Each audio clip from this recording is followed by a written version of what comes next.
with StrongerSalespeople.com, and I wanted to talk to you for a moment about a finding of the assessments that I use in my work for finding and hiring stronger salespeople and for coaching the salespeople that you currently have to be stronger. And it's a finding that's called the comparison shopper finding. And that finding is a part of the OMG salesperson for existing people on your team assessment. And it's also part of the candidate assessment that we use. And it is in sales DNA there. It is the fourth finding down. And you'll see for this person that we're looking at, their supportive buy cycle finding, which is trademarked by OMG, is 14%. And one of the components of supportive buy cycle is called comparison shopper, or the tendency of your salesperson or your candidate who you're considering hiring to comparison shop when they're making a major purchase.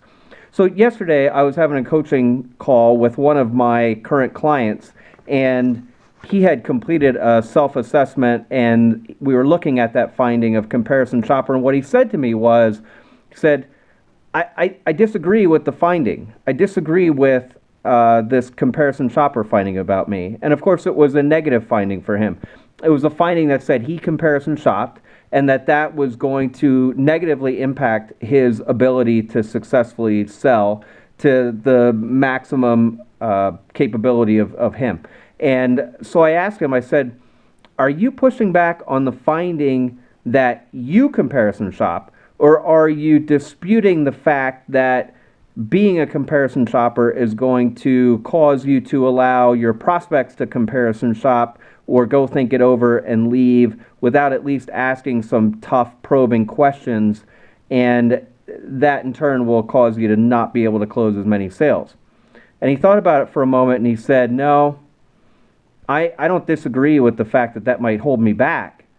And I certainly don't disagree with the fact that I am a comparison shopper. He said, I am a comparison shopper, and I consider that to be a good habit, a good frugal habit.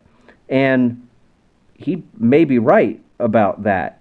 But what it came out at the end of the conversation was he didn't disagree with either part, that it would hold him back or that he was not a comparison shopper. And in fact, he could see how if he would not comparison shop, it might help him in his selling, but he wasn't willing to change it. Now, should he change it?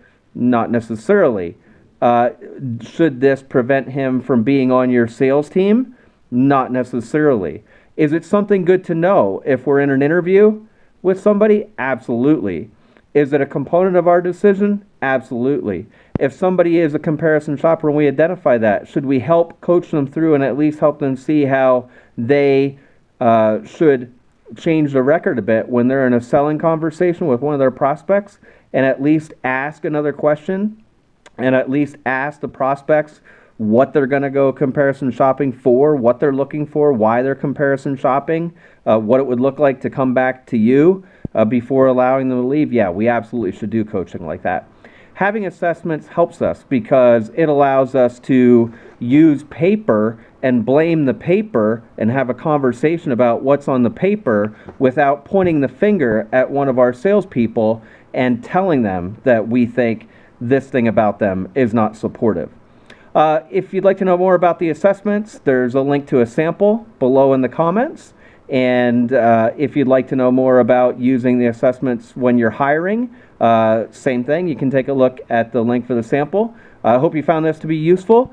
Tune in for another sales tip within the next couple days. Thanks a lot.